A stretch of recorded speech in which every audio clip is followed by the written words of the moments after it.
All right, we're more than halfway through. So, anyways, funding, banking, and dealing with title companies and lenders. So, even though the land trust itself is simple, the first few times you close a purchase or refinance, the title company and lender will want to see the whole package, all the documents, so they know exactly who's in control of the property and who has authority to sign. This is normal stuff.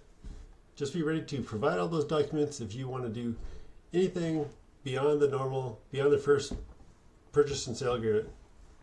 In the land trust friendly states like Florida, Illinois, Virginia, Indiana, Ohio, Arizona, and Hawaii, and a few others, every local title agent and most banks do these closings every single day. It is completely routine. And outside these states, you'll run into a little friction ranging from mild to total refusal. Some title companies and banks will even make you take the property out of trust in order to refinance it or do anything else with the property. Like, refinancing or doing a HELOC or anything like that. So you'll have to take it out of the trust. That's why you'll want another trustee to sign documents again and then put it back in trust. I would recommend not doing this if you could. It just opens a can of worms, plus opens up the trust to public eyes. So I'm going to give you this document. You can download it in the description. So what they ask for, give it to them the day they apply, the day that you apply or go under contract. You want to prepare your title agent, get them all, give them everything they want. So you're going to give them the complete land trust agreement with the schedule of beneficiaries that shows that your LLC owns 100% of the beneficial interest. You're going to give them the trust certificate. You're going to give them the full LLC package with a list of beneficiaries in the LLC. So that would include your partners if you had any. And then you're going to include the filed articles of organization, the operating agreement, the IRS EIN letter, the LLC resolution that authorizes the purchase, refinance of any property and closing in your name. And then, of course, your photo ID of the trustee. And if you're using an interim trustee, a short letter authorizing them to sign on your behalf, and of course, their ID and everything else. So just be prepared for all this stuff.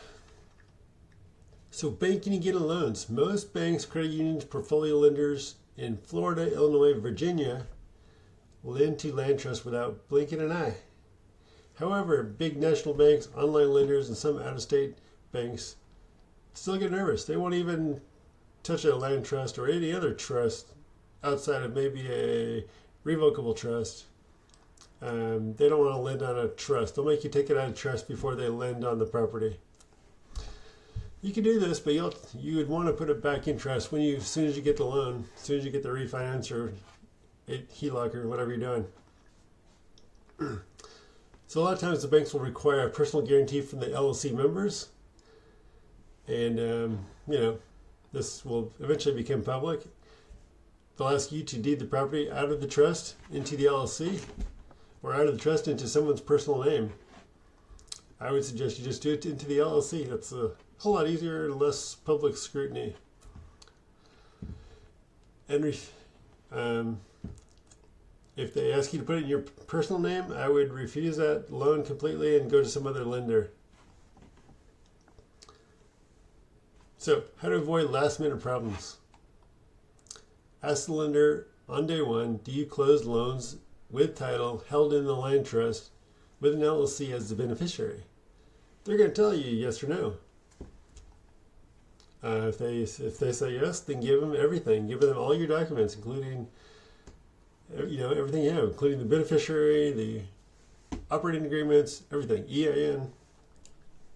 Even if you're using an interim trustee, you want to give him that information, give him the document that authorizes your interim trustee, all that good stuff. You don't want to make them second guess what you're doing.